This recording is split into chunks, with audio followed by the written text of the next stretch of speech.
Rapidement.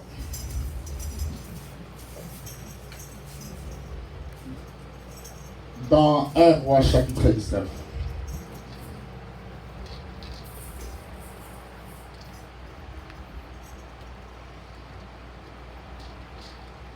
Un Roi chapitre 19.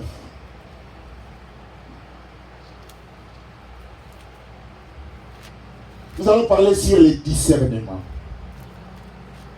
1 Roi chapitre 19, verset 1 à 19.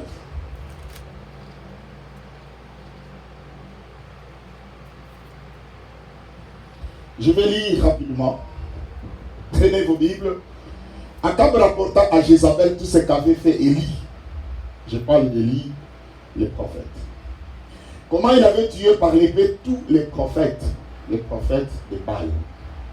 Jézabel envoya un messager à Élie pour lui dire que les dieux me traitent dans toute leur rigueur. Les dieux qu'il parle, ce sont les dieux de Baal, pas les dieux de l'Éternel des armées. Si demain, à 7 heures, je ne fais pas de ta vie ce que tu as fait de la vie de chacun d'eux. Élie voya cela, s'éleva et s'en alla pour sauver sa peau. Donc Élie a fui la mort. Il arriva à Bethsheba, qui appartient à Juda, et il laissa son serviteur. Donc, Élie avait un autre serviteur. Suivez très bien la lecture. Pour lui, il alla dans le désert où, après une journée de marche, il s'assit sous un genêt et demanda la mort. C'est Élie, l'homme de Dieu. Il demande la mort. D'abord, il a fui la mort et là-bas, il demande la mort. Quelque part, regardez ce qui se passe. C'est une contradiction. En disant c'est assez, maintenant, l'Éternel prend mon âme, car je ne suis pas meilleur que mes pères. Il parle d'Abraham, Isaac et Jacob. Il se coucha et s'endormit sur un genêt, et voici un ange le toucha et lui dit, lève-toi et mange. Il regarda, il avait dans son chevet un gâteau cuit sur des pierres chauffées et une cruche d'eau. Il mangea et but, puis il se coucha. L'ange de l'Éternel, la Bible parle de l'ange de l'Éternel. Il y a une différence entre les anges, les archanges, mais ici la Bible parle de l'ange de l'Éternel. Quand la Bible parle de l'ange de l'Éternel, c'est l'Éternel lui-même. Il vient sous forme d'ange. L'ange de l'Éternel vint une seconde fois, le toucha et dit, lève-toi, mange, car le chemin est trop long pour toi. Il se leva, mangea et but. Et avec la force que lui donna cette nourriture, il marcha pendant 40 jours et 40 nuits. Donc il va marcher pendant 40 jours et 40 nuits, qui ne veut pas dire 80 jours. Parce que dans leur calendrier, c'est 12 heures. Dans notre calendrier, c'est 24 heures. C'est ça, ça fait 40 jours. Il dit, et voici la parole de l'Éternel lui fit adresser à ces mots. Que fait-il Élie? Que fait-il ici Élie? Dieu lui pose la question. Qu'est-ce que tu es en train de faire ici? Ce qui est curieux dans notre lecture, Dieu lui posa la question 2 fois. C'est la même question. Et la réponse que Élie va répondre, ça sera la même réponse qu'il va répondre à Dieu. Il répondit, j'ai déployé mon zèle pour l'Éternel, le Dieu des armées. Car les enfants d'Israël ont abandonné ton alliance. Ils ont renversé tes autels. Ils ont tué par l'épée tes prophètes. Je suis resté moi seul. Et ils cherchent à m'ôter la vie. L'Éternel il dit, sors et tiens-toi dans la montagne devant l'Éternel. Et voici l'Éternel passa. Et devant l'Éternel, il y eut un vent violent, un vent fort et violent, qui déchirait les montagnes et brisait les rochers. L'Éternel n'était pas dans les vents. Premièrement, Dieu n'est pas dans les vents. Quels sont les vents là? La Bible dit un vent violent et fort. Dieu n'est pas là. Et ce fut un tremblement de terre. L'Éternel n'était pas dans les tremblements de terre. Et après le tremblement de terre, un feu. L'Éternel n'était pas dans le feu. Et après le feu, quatrième signe à l'église, suivez très bien. Dieu va parler à Moïse, je vais te parler à la montagne. 3 signes vont précéder la voix de Dieu. Voilà pourquoi je vais vous parler du discernement, peuple de Dieu. Un murmure doux et léger, pas fort. Dieu dans la simplicité. Dieu dans la facilité de l'église. Quand Élie l'entendit, il enveloppa le visage de son manteau. Il sortit, c'était à l'entrée de la caverne. Et voici une voix lui fit entendre ces paroles. Que fait-il Élie? Que fait-il ici Élie? Avant qu'il entende la voix de Dieu, Dieu lui a posé la question, que fait-il ici? Après avoir entendu encore la voix de Dieu, Dieu lui pose la même question. Regardez encore la même réponse. Il répondit, j'ai déployé mon zèle pour l'Éternel, le Dieu des armées, car les enfants d'Israël ont abandonné ton alliance. Ils ont renversé tes autels, ils ont tué par l'épée tes prophètes. Je suis resté moi seul et ils cherchent à m'ôter la vie. L'Éternel lui dit, va, reprends ton chemin par le désert jusqu'à Damas. Et quand il sera arrivé, tu auras Azaël pour roi de Syrie.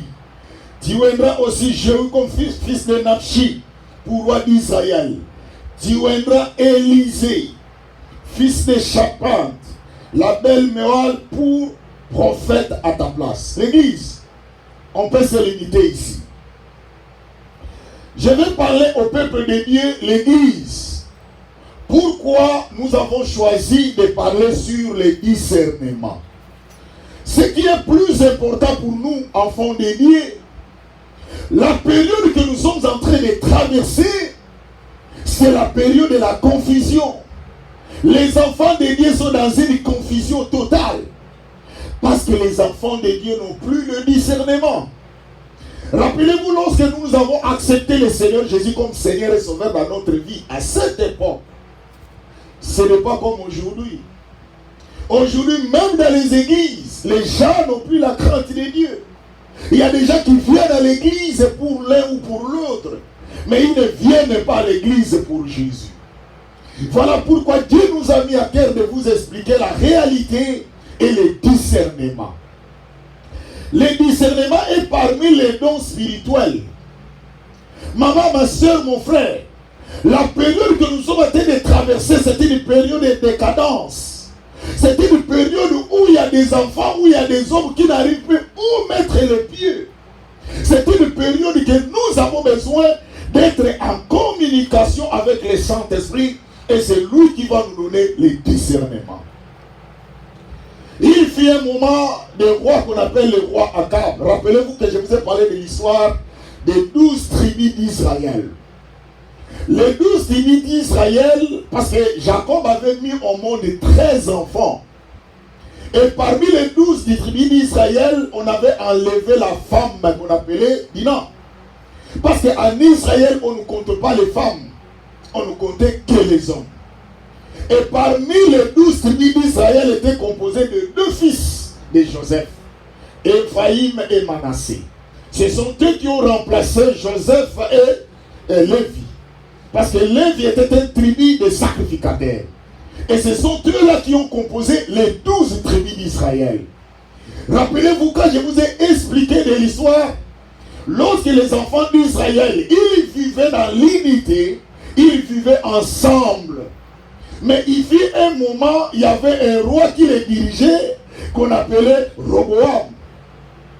Mais la Bible nous dit, lorsque Roboam, Dieu l'a choisi, comme la Bible nous dit dans Jean 15:16, ce n'est pas vous qui m'avez choisi, mais c'est bien moi. C'est Dieu qui nous choisit.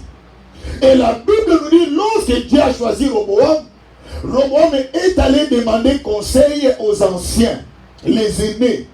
Les aînés, on lui a donné conseil, à lieu et place de se limiter avec les conseils des anciens. Roboam est allé encore demander conseil à ses amis les jeunes. Ça lui a créé des troubles dans la tête. Et la Bible nous dit son royaume était divisé. Et Dieu va donner les 10 tribus à Jéroboam et les 2 tribus à Roboam. Et la Bible nous dit que Dieu a laissé les 2 tribus à Roboam à cause de l'alliance qu'il avait faite à David. Et c'est pour cela que j'ai toujours l'habitude de dire à l'église, le Dieu que nous servons, c'est un Dieu d'alliance. Maman, ma soeur, mon frère, il faut avoir alliance avec Dieu. Aujourd'hui, nous avons des alliances dans nos familles.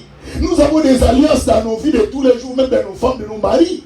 Mais il faut chercher une alliance qui est au-dessus de toutes les alliances qui peuvent exister sur cette terre. C'est l'alliance divine de Dieu. Et la Bible dit, lorsque les 2 royaumes se sont divisés, ceux qui étaient partis du parti nord, avec 10 tribus, et les rois qu'on appelait Jéroboam, ils sont allés faire des alliances avec d'autres nations, que Dieu les interdisant de ne pas vous mêler avec d'autres nations.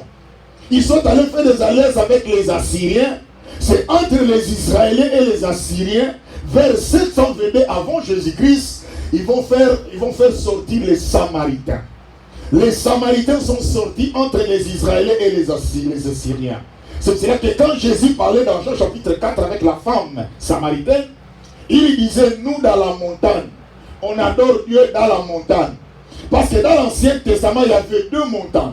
Il y avait la montagne de Garizim et la montagne de Baal. Garizim qui veut dire malédiction et Baal veut dire bénédiction. Et parmi les deux montagnes, lorsqu'un prophète se mettait parmi les lignes de montagnes, le peuple savait déjà quel est le message que le Seigneur les a apporté.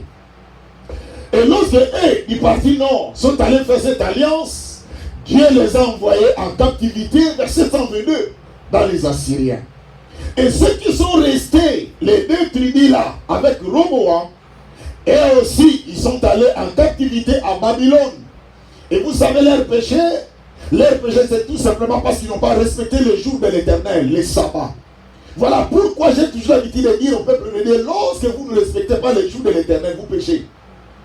Il y a beaucoup de gens qui ne savent pas que quand vous ne venez pas à l'église, vous travaillez toute la semaine, mais vous ne réservez pas un jour pour l'Éternel. Vous êtes sous la malédiction. La Bible nous dit. Et la Bible nous dit que lorsque ces peuples se sont séparés, et de là que maintenant, ils ont perdu trois choses. Ils ont perdu la terre, ils ont perdu le roi, et ils ont perdu les temples. Or, le roi, c'est l'image de l'unité. Or, la terre, c'est l'image de la prospérité. L'église, ce qui est plus important dans notre vie, vous devez savoir. Et le temple, c'est-à-dire, c'est l'image de la présence permanente de Dieu. Et de là que maintenant, Israël est en train de vivre dans une décadence. C'est alors que Dieu va commencer à envoyer les prophètes. C'est pour cela que vous devez savoir que dans l'Ancien Testament, il y a des prophètes avant l'exil, pendant l'exil et après l'exil. En d'autres termes, on dit qu'il y a des prophètes anté-exiliques, post-exiliques et pendant l'exil. Et ce qui est plus important, Élie aussi était parmi les prophètes. Et la Bible nous dit, même dans l'Ancien Testament, il y avait ce qu'on appelait les grands prophètes et les petits prophètes. Attention, dans l'œuvre de Dieu, les grands et les petits n'existent pas. Mais si on les a classifiés parmi les grands et petits, c'est par rapport à la révélation de Dieu dans leur vie. Quand Dieu t'utilise et que Dieu te donne la révélation, et cette révélation de Dieu qui te rend grand. Et c'est pour cela que nous voyons maintenant l'histoire d'Élie. Il y avait un moment où il y avait Jézabel. Et c'est Jézabel, c'est lui qui régnait, qui dominait, qui tuait même les serviteurs de Dieu. Et l'église, je vais vous dire que le moment que nous sommes en train de vivre, c'est le moment de Jézabel.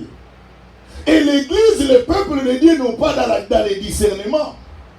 Tout le monde veut réussir. Tout le monde veut avoir du succès.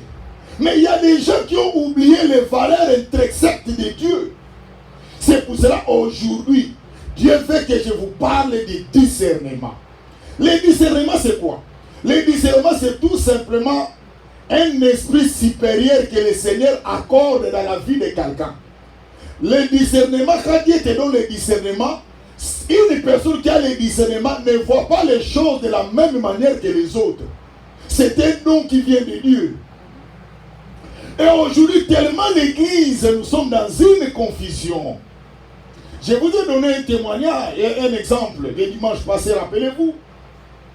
Que lorsque même, et j'ai même parlé de ça un jour que nous étions dans une église, où il y a un pasteur que nous avons invité dans l'église, et quand on a demandé aux gens que nous allons inviter les pasteurs pour venir devant, et nous allons l'acclamer pour son arrivée, je vais vous dire, quand nous acclamons, quand le pasteur s'élève ou quand un autre s'élève, ce n'est pas de l'adorer. On n'adore pas le pasteur. L'acclamation, c'est un signe d'encouragement. Et pendant que le pasteur était en train de s'élever, et comme on était en train de l'encourager, parce que celui qui lui a donné l'encouragement, c'est Dieu, et c'est Dieu là, celui qui mérite maintenant la gloire. Lui, il prend l'encouragement, mais c'est Dieu qui prend la gloire. Et le pasteur lui-même, je ne sais pas ce jour-là, s'il avait un thermomètre, il a senti les degrés d'acclamation ne correspondent pas à ce qu'il attendait. Il nous dit, quand il s'est levé, il s'est mis devant, il dit, les mains que vous venez de frapper là, de jouer là, c'était pour moi. Mais maintenant, vous allez reprendre pour jouer maintenant pour le Seigneur. Tout le monde aurait pris les mains sauf moi, parce que j'avais le discernement. Et il y avait un frère qui à côté de moi me pose la question, mais pourquoi toi tu n'as pas repris? J'ai dit, moi je n'ai pas repris parce que la première fois, je n'ai pas joué les mains pour lui. La première fois c'était pour Dieu. Alors vous, comme la première fois c'était pour lui, c'est pour ça que vous avez repris. Alors le frère s'est rendu compte que non, il est allé trop vite en maison. L'église, pourquoi j'ai voulu vous parler de ça? C'est parce que l'église n'a pas le discernement. Regardez cette situation. Élie était devant une situation entre les 450 prophètes de Baal. La Bible dit que c'était un moment où le peuple ne savait pas par où, par quel chemin ou par quel sens ça s'avouait. C'est pour cela même Élie, le prophète, il dit, jusqu'à quand crocherez-vous les deux chemins? Si l'Éternel est Dieu, restez vers l'Éternel. Si c'est Baal, allez vers Baal. Et comme le peuple, c'est un peuple de mélange, c'est ce que nous vivons aujourd'hui.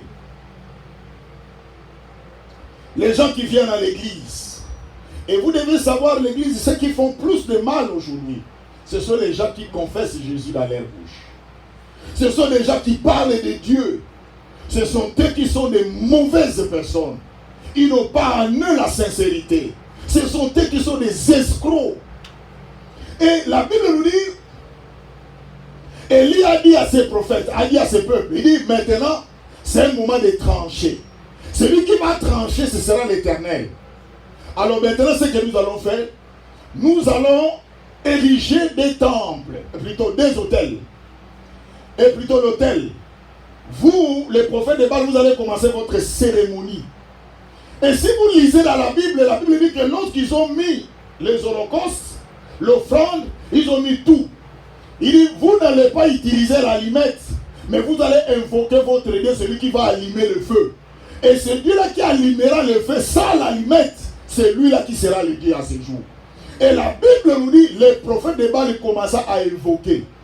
Si vous regardez le scénario, vous allez rire. Et la Bible dit, il commence même à se gratter pour invoquer un Dieu. Je vais vous dire l'église. Le Dieu que nous servons est dans la simplicité et dans l'humilité. Le Dieu que nous servons n'est pas dans la complication. Et vous savez pourquoi aujourd'hui le monde et même les faux serviteurs de Dieu, ils ont compris que vous n'avez pas le discernement. Ils commencent à venir avec des habits impressionnants pour vous impressionner, même vous-même vous avez peur. Or Dieu, si vous lisez dans la Bible, Jésus, même les disciples dormaient dans son sein. Qui peut aller venir, qui peut essayer de venir dormir dans mon sein? Mais Jésus qui est notre maître que nous servons, les gens dormaient dans son sein. Bien aimé, c'est ce qui est plus important. Regardez d'abord cet homme de Galilée. Un homme très simple. Mais pourquoi nous qui servons cet homme qui est simple, nous sommes compliqués? Or, Dieu n'est pas dans la complication. Je sais que Dieu est compliqué, mais dans la simplicité. Pourquoi? Parce que quelque part, il a dit, je suis le Dieu qui se cache, le Dieu d'Israël, sauveur. Donc, Dieu lui-même s'est révélé, il s'est caché encore. C'est pour cela, Deutéronome 29 dit, ce qui est révélé sont à nous et à nos enfants, mais ce qui est caché sont à l'Éternel notre Dieu. Voilà pourquoi Dieu est compliqué dans le sens qu'il ne se révèle pas dans sa totalité. Parce que le jour que nous allons connaître Dieu dans sa totalité, il ne sera plus Dieu. C'est pour cela que Dieu reste Dieu. C'est-à-dire qu'il se révèle mais il se cache encore. Et c'est pour cela même Job dit, ta grandeur nous échappe. L'église, regardez maintenant Élie le prophète. Quand il a demandé à ces gens-là, quand les gens-là commencent à invoquer, regardez ce que j'aime dans la Bible. Élie les a attendus qu'ils fassent leur cérémonie. Quand il est arrivé midi, 12 heures, Élie dit, arrêtez maintenant, c'est mon tour. Pourquoi Élie a attendu que les 12 heures? L'église, Dieu que nous servons est merveilleux. Élie a attendu les 12 heures parce qu'en Israël, 12 heures, c'est l'heure des sacrifices. Même Jésus-Christ sur la croix, il était à la croix à 12 heures. Parce que 12 heures, c'est significatif. Est-ce que vous savez à quelle heure Jésus se parlait avec la femme samaritaine? Le Seigneur conversait avec la femme samaritaine à 12 heures. Jésus-Christ sur la croix, il était à 12 heures. Bien aimé, 12 heures, c'est un mystère caché de Dieu. Et la Bible nous dit, Élie dit maintenant c'est mon tour. C'est à quelle heure? À midi. Et la Bible nous dit, quand Élie va invoquer Dieu, selon la Bible, il n'a pas encore terminé son discours. La Bible dit, le feu descendra du ciel, consumant l'holocauste. D'abord la viande, l'autel, les bois, les pierres. Et même si vous comptez le nombre de pierres qu'Élie avait mis là-bas, c'était au nombre de 12. C'est pour ça que je vous ai parlé que le chiffre 12, c'est l'alliance. Dans la Bible que nous lisons, il y a deux mots qui n'existent pas, hasard et chance. Les chiffres dans la Bible ont des significations. Chiffre 1 représente unité. Chiffre 2 représente accomplissement ou rétablissement. Chiffre 3 représente divinité, à ne pas confondre avec la Trinité. Chiffre 4 représente les 4 points cardinaux, c'est-à-dire le monde. Chiffre 5 représente l'instabilité. Chiffre 6 représente l'homme. L'homme a été créé le 6e jour. L'homme, l'imperfection. Donc l'homme est toujours insatisfait. Chiffre 7 veut dire la perfection. Chiffre 9 représente la plénitude. Et chiffre 10 la plénitude. Et chiffre 12 veut dire l'alliance. Chiffre 24 veut dire l'alliance renouvelée. Et chiffre 40 veut dire beaucoup ou plusieurs. Là, c'est pour cela que vous avez que lorsque Élie va invoquer Dieu, l'effet va descendre. Avec cette situation, le peuple va changer le camp de Baal pour venir au camp de Dieu. L'église, le temps que nous sommes en train de vivre, c'est le temps de la différence. C'est pour cela lui-même a dit dans Malachie, vous verrez de nouveau la grande différence entre ceux qui me servent dans la vérité et ceux qui ne me servent pas dans la vérité. Aujourd'hui, peuple de Dieu, nous avons besoin de discernement. Mais le discernement n'est plus. Regardez maintenant. Quand les peuples ont vu cela, il dit non. C'est le Dieu d'Élie qui est le vrai Dieu. Parce que c'est lui qui a fait descendre le feu. Et si vous regardez même dans les textes, Élie a demandé à ces gens-là de mettre de l'eau. La quantité que les gens ont mis, c'était la quantité de tonneaux d'eau. Mais la Bible dit que ce jour-là, l'eau va changer en pétrole. C'est de l'eau qui va prendre feu. Et vous savez vous-même qu'est-ce que fait l'eau. Pour dire que notre Dieu est capable de tout. Là où c'est impossible aux hommes, est possible à notre Dieu. Là où les hommes se limitent, notre Dieu va commencer. C'est pour cela qu'on l'appelle Dieu. Il est différent des autres. Il reste toujours au-dessus de tout. J'ai regardé un jour dans une télévision. Un enfant, je ne sais pas son âge, une voiture vient écraser l'enfant. Je n'ai pas encore cette vidéo, mais j'ai vu ça. L'enfant n'est pas mort. Ce Dieu-là est capable de tout. Et maintenant, lorsque les enfants d'Israël ont vu cela, ils disent non. Nous ne pouvons plus servir Baal. Nous allons aller vers les dieux d'Israël. C'est alors qu'Élie va donner l'ordre de dire saisissez-les. Et les prophètes de Baal, c'était des prophètes qui servaient Jézabel. Un jour, je vais vous parler sur l'eschatologie, le retour du Christ. L'église, je vais vous dire une chose. Nous sommes sur cette terre. Un jour, nous allons quitter cette terre.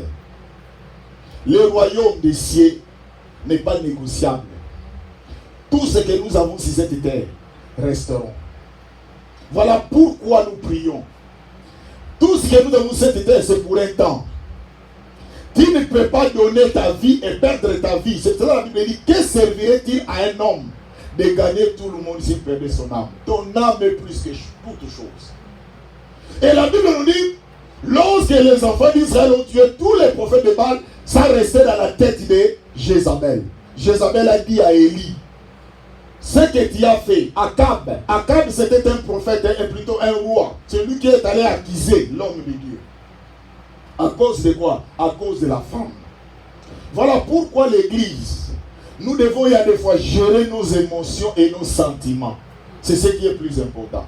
Dans les textes que nous venons de lire, quand Élie a appris que Jézabel est en train de chercher sa vie, il a fui. Et dans sa course, là où il fuyait, la Bible nous dit qu'il a fait une longue distance.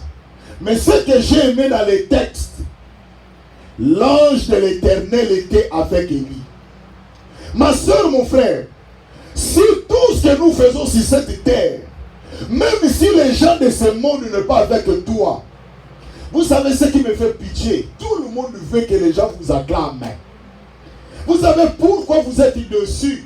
Parce que vous attendez des hommes en retour. Un conseil que je vais vous dire, l'église. Oubliez celui qui est à gauche de toi, à droite de toi. vois la direction que Dieu est en train de te donner et de t'orienter. Pourquoi? Parce que celui qui est à gauche et à droite de toi, aujourd'hui peut être ton frère, ta soeur, ton mari, ta femme. Demain il peut être ton ennemi. Demain il peut être ton amiche. Tu n'arriveras pas à atteindre l'objectif et la bénédiction et l'orientation de Dieu dans ta vie. C'est pour cela, pour ne pas être dessus, fais du bien aux gens, oubliez le bien que Dieu a fait pour eux, continuez le chemin. C'est ce qui est plus important.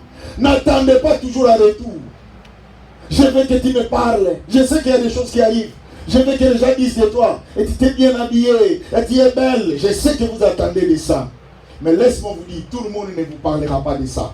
Mais accrochez-vous de celui qui vous donne la souffle de vie, de celui qui vous protège chaque jour pour que vous soyez belle, que vous êtes en train de réclamer. Et la Bible nous dit, lorsque Élie va continuer le chemin, il était très fatigué. Mais l'ange de l'Éternel était avec Élie. Rappelez-vous, la Bible dit, l'ange de l'Éternel campe autour de ceux qui les craignent et les arrache du danger. L'ange de l'Éternel, c'est l'Éternel lui-même. Dieu était avec Élie. Élie était fatigué et Dieu lui va donner quoi? Les pains et de l'eau.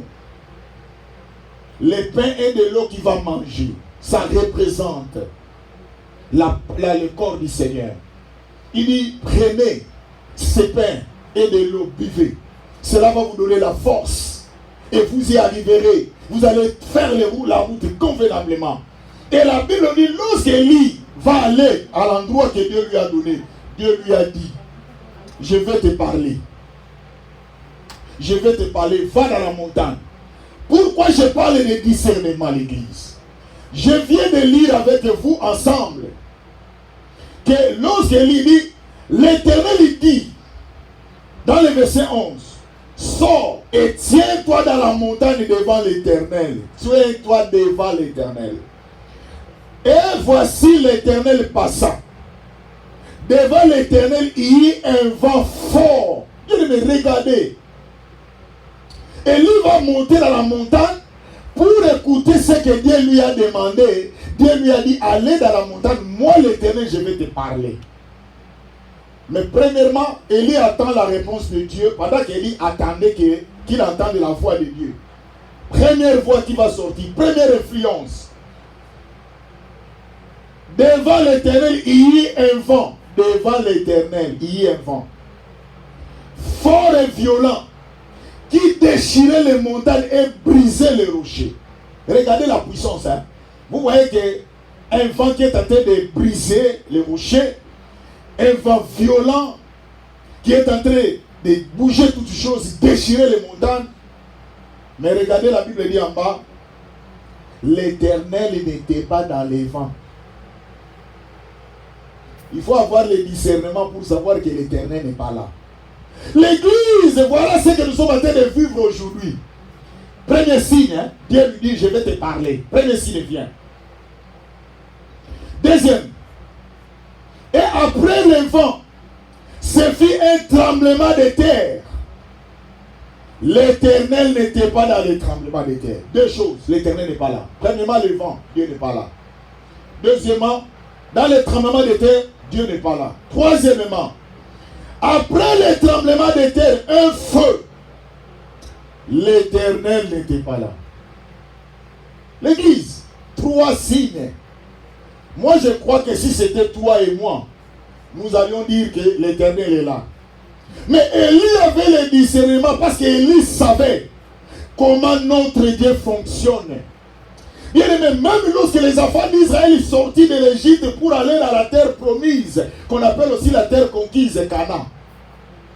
La Bible nous dit, Dieu dit à Moïse, Moïse, je vais faire boire à ce peuple de l'eau. Tu frapperas le rocher, parce qu'il y a deux rôles.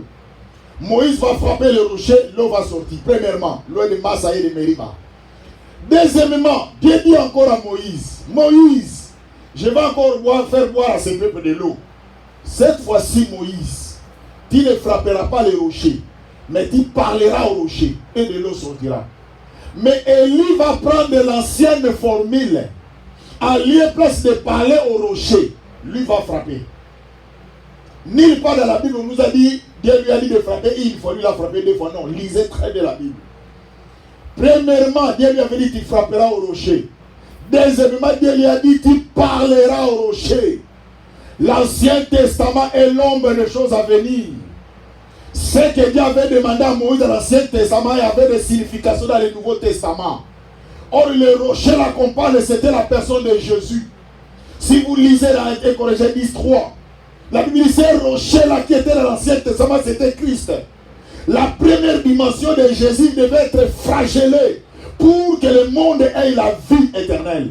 Mais la deuxième dimension, Jésus n'a pas besoin d'être flagellé pour que tu puisses avoir la solution. La deuxième dimension de notre salut, c'est de parler à Jésus. Lorsque tu as un problème, parle-lui, il va t'écouter, il va te répondre. Voilà pourquoi Dieu voulait montrer à Moïse la première dimension, le Messie va souffrir, il va être flagellé. C'est pour cela que Dieu a frappé le rocher. Mais la deuxième dimension, ce n'est plus le verbe frapper, c'est le verbe parler. C'est pour cela que la Bible dit toute personne a le droit d'entrer dans le temple, dans les lieux d'assignation pour parler à Dieu de son problème. Et la Bible dit ce Dieu-là écoutera et il agira. Élie a entendu 3 signes avant d'entendre la voix de Dieu. Et regardez maintenant les derniers signes. Et après le feu, un murmure doux et léger. Des bruits là, bien aimé, il faut faire attention avec ces bruits-là. Il dit un bruit là, léger et doux. C'est alors Élie va entendre la voix de Dieu. L'église, qu'est-ce que je vais vous dire sur le discernement? Aujourd'hui, le monde et le diable a compris que nous sommes des gens dirigés par des émotions. Quand ils ont compris que même les enfants de Dieu, pour les faire sortir de l'argent, il faut leur montrer des impressions. Pour les faire demander quelque chose, c'est ce que nous vivons aujourd'hui. Il y a des hommes de Dieu qui viennent vers vous. Quelqu'un qui vous parle de Jésus, mais qui n'utilise même pas la Bible. Mais parce que vous n'avez pas le discernement, vous croyez à cela. Et aujourd'hui, vos familles sont détruites. Vos foyers sont détruits. Vos vies sont détruites. Et j'ai même vu un homme de Dieu, soi-disant un homme de Dieu. Il dit à cette femme, l'homme que tu vis avec lui n'est pas ton homme. Et la femme va obéir. Il faut être... Je me réserve. Ton père, celui qui t'a mis au monde, il devient sorcier. Celui qui a souffert, ta mère, celui qui a souffert pour toi, aujourd'hui devient sorcier. Parce que nous n'avons pas le discernement. L'église, Jésus a dit, ceux qui sont entre mes mains, personne ne peut les ravir. Parce que celui qui me l'a donné est plus grand que tous. Soit vous n'êtes pas, vous ne savez pas à qui vous servez. Vous n'êtes pas sûr de votre Dieu. Vous n'êtes pas sûr de celui que vous servez. Vous êtes dans l'incertitude. C'est pour cela que vous n'êtes pas sûr. Il y avait notre frère qui est devenu fou. Il y avait un frère qui priait avec lui, il est devenu fou. Et quand nous étions dans une veillée de prière, on était en train de prier. Le frère a pris la Bible, il est devenu fou. Parce qu'il est allé toucher à la magie. Pendant qu'on était à la veillée, le frère est venu aussi. Il m'a dit, si tu touches à cette Bible, tu tombes sur place. Et quand il parlait là, vous regardez son visage, il ne fait pas de la blague. Il m'a dit, cette Bible que je porte ici, si vous le touchez, vous mourrez sur place. Je lui ai posé la question, reprenez. Il a dit, tu touches la Bible, tu meurs. Pendant qu'il parlait, il n'a pas encore terminé, j'ai pris la Bible et j'ai baissé. Je sais à qui j'écris. Je sais mon alliance, à qui j'ai donné ma vie. Et j'ai toujours l'habitude de vous dire l'église. Et des fois, vous nous voyez parce qu'on se voit la journée. Mais vous ne savez pas ce que nous faisons avec Dieu. L'église, 3 signes va précéder. Mais ce sont des choses aujourd'hui, beaucoup de gens ont détruit leur vie. Ma sœur, tu n'es plus obéissant à tes parents. Tu n'obéis plus à ton mari ou à ta femme. Tu ne respectes pas parce que vous avez écouté les gens. Les 3 voix qui ont précédé la voix de l'Éternel. Vous n'êtes pas à l'écoute de Dieu. Les discernements. Où est le discernement? Toi qui vivais avec ton frère, ton ami, tu as commencé avec lui ou avec elle. Et une autre personne vient t'influencer parce que tu n'as pas le discernement. Regardez la façon dont ces gens fonctionnent. Je viens te parler de cette histoire. Tu sais toi-même combien je prends souci de toi.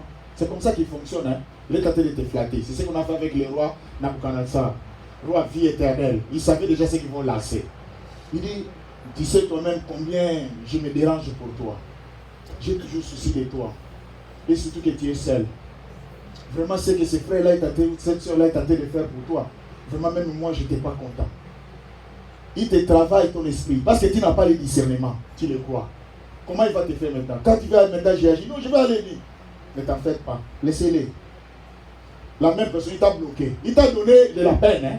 Il t'a encore empêché. S'il était un bon ami, une bonne amie, il a été le voir faire quoi? Il va te demander, allez le voir. L'église. Aujourd'hui, nous sommes en train de mourir parce que nous n'avons pas de discernement. Celui qui peut t'aider demain, aujourd'hui, tu l'as mis de loin. C'est à cause de quelqu'un. Parce que vous n'avez pas de discernement. Je vous ai dit même dans cette église, même moi qui vous prêche, si je vous parle de quelque chose qui n'est pas dans la Bible, ne croyez pas à ça. Même vous venez avec quelque chose ici dans cette église qui n'est pas fondé dans la Bible, je ne croirai pas. Parce que nous vivons de la parole de Dieu. Ce que la Bible nous dit, c'est ce que nous allons faire. 3 signes: le feu, le vent, le tremblement de terre. C'est ce qui est en train de se faire maintenant. Un homme de Dieu vous parle. Je ne sais pas, je demande que Dieu me fasse grâce.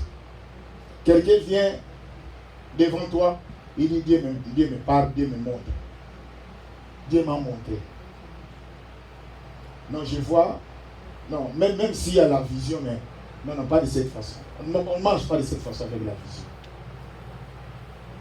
Et si vous regardez à la longue la vie de cet homme-là, un empirique tout fait.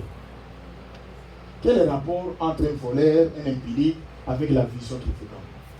Vous ne vérifiez pas parce que vous n'avez pas le discernement. Mais Élie avait compris.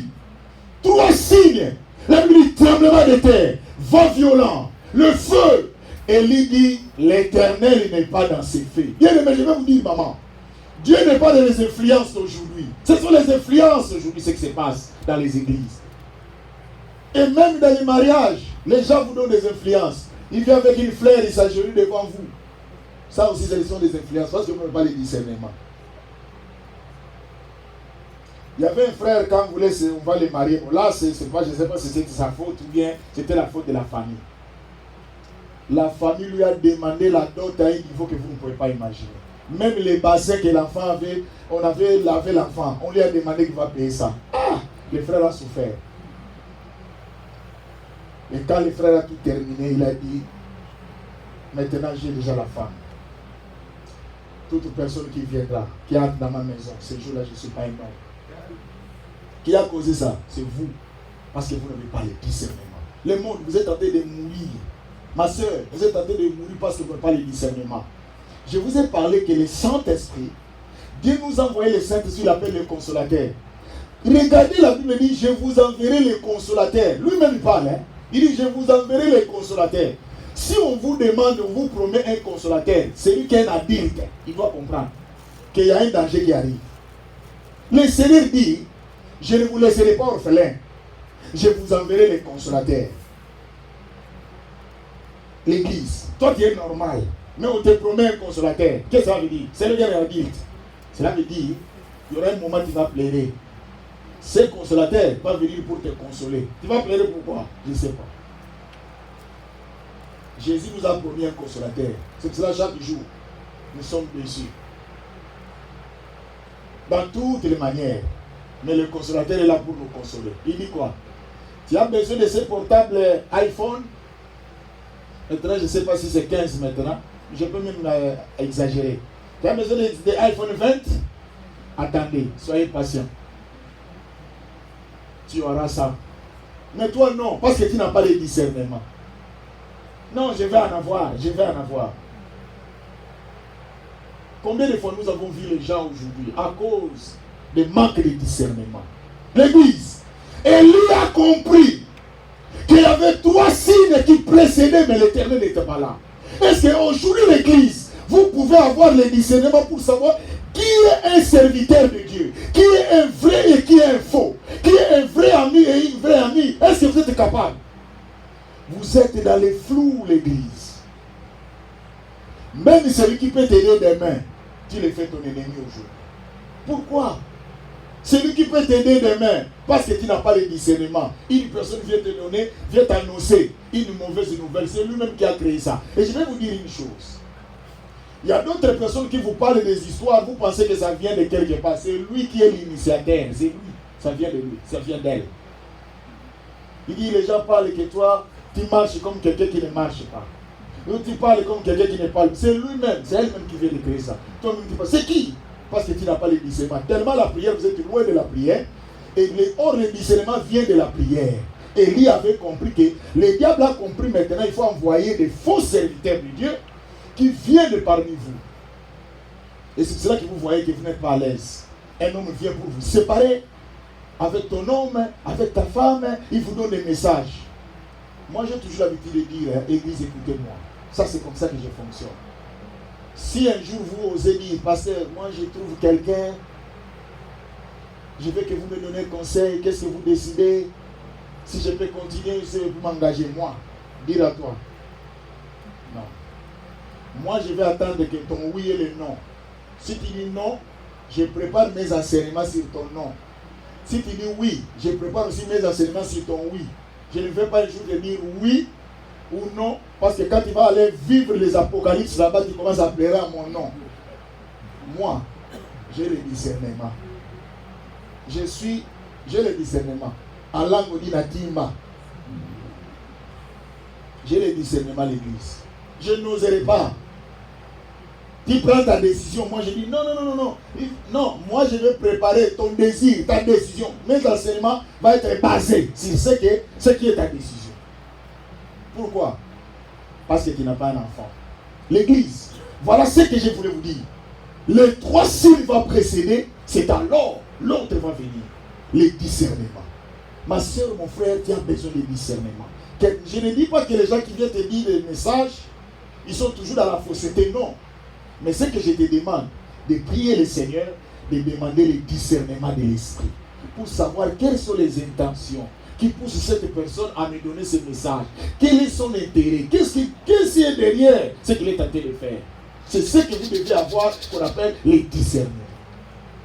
Non, moi, j'ai toujours souci de toi. Tu as souci de moi? De quelle famille que nous sommes? Mais quelqu'un qui a souci de toi, même tes propres familles n'ont pas de ces soucis-là. Il faut avoir le discernement, non? Combien moi je me dérange pour toi? Comment je me donne pour toi? Aventurier. Et souvent aussi, je ne dis pas parce que moi aussi je porte des lunettes. Les lunettes. Auparavant, c'était des escrocs qui étaient déjà qui portaient des lunettes. Les lunettes, là. Vous connaissez ça, non? Ils mettent des costumes là, ils viennent avec des lunettes, ils viennent là avec des clés déjà utilisées. C'est ça qu'ils utilisent, des impressions. Comme il y avait un frère qui est venu, vraiment vous regardez, il dit ça c'est un homme qui vient d'être debout ici. La femme se donne. Et le mariage a eu lieu. Le matin, quelqu'un toque la porte. Avec un sachet. Comment ça fait les retraits? On retire le soulier. On retire le costume. L'homme s'est retrouvé avec le pyjama. L'impression. Manque de discernement. Ce qui vous dit, c'est ce qui frappe aussi. Vous regardez cela, ça, un homme. L'amour, ce n'est pas ce qui se voit, c'est le cœur. La Bible dit, Dieu ne regarde pas ce qui frappe aux yeux, Dieu regarde le cœur. Parce que tu peux trouver quelqu'un qui voit un homme très bien dit, c'est ici, il va me protéger. C'est toi qui passes, il va te protéger. Or, c'est lui qui est ton Golbert, c'est lui qui va commencer à te frapper. C'est le contraire, parce que tu n'avais pas le discernement. Quand tu pensais que la force là sera de l'autre côté, or cette force là c'est pour toi. Toujours des entraînements. Tata! Toujours des entraînements dans la maison. Quand tu sors tard, le visage est gonflé, avec des relax. Est-ce que toi, on t'a appelé pour porter des relax? C'était prévu que tu portes des relax? C'est à cette circonstance? Manque de discernement. Parce que tu as vu les yeux. C'est un beau gars. Une belle femme. Encore nous, quand on parle toujours dans une autre langue, on change même le ton. Ça prend tirer. Nous avons besoin de discernement. Élie a compris, si je suis ces 3 vents ici, je vais embrasser les diables. Je vais embrasser les diables. Vous donnez même des baisers au diable sans le savoir. L'église, je suis venu vous dire, il faut le discernement. Les temps que nous sommes en train de vivre, c'est un moment très dangereux. On ne comprend plus qui sont les vrais amis, qui sont les faux. Tout le monde vient derrière nous, on ne sait même pas il est venu pourquoi. Il y a d'autres personnes qui sont devenues ton ami depuis que vous êtes rencontrés à la fête. Vous trouvez ça normal? Il y a d'autres qui me demandent que non, devenez mon ami. Il fait ça comme une requête, il demande. Ça ne se fait pas de cette façon. Lui-même, je ne sais pas s'il y a d'autres personnes qui ont un problème de texte. Quand on dit fais comme chez vous. Tu n'as même pas terminé, fais comme chez vous. Tu pensais qu'il va rester. Il est déjà à la chambre. Parce que tu lui as dit fais comme chez vous. C'est ça l'erreur. C'est l'expression qu'on a utilisée. Sois à l'aise. Quand tu as dit fais comme chez nous. Qu'est-ce que tu as dit? Fais comme chez nous. Ah! Direct dans la chambre. Comment tu vas ouvrir là où il y a les gardes? Il commence à choisir ça. Non, on ne vous a pas dit fais comme chez vous, allez dans la chambre de tout. On vous a dit fais comme chez vous, sois à l'aise. Manque de discernement. Nous allons fermer les yeux, nous allons prier.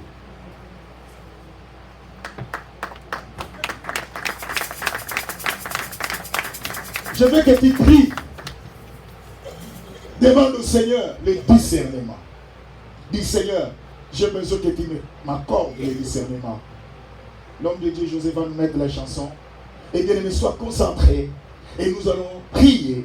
Demande le discernement. Ma soeur, je ne connais pas ta vie. Je ne sais pas ce qui arrivera demain. Mais ce que je te demande seulement, mon frère, c'est le discernement. Fais attention. Toute personne, même moi, ton passé qui t'approche de toi, soit demande le discernement. Que Dieu te donne le discernement.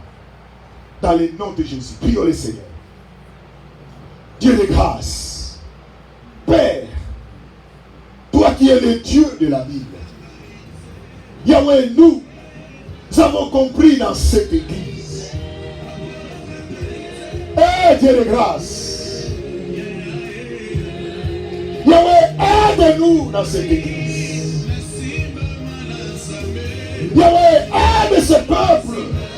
Il y a les 3 vents qui ont précédé la voix de Dieu. Le temps est arrivé que nous devons discerner quelle est la voix de Dieu. Jésus.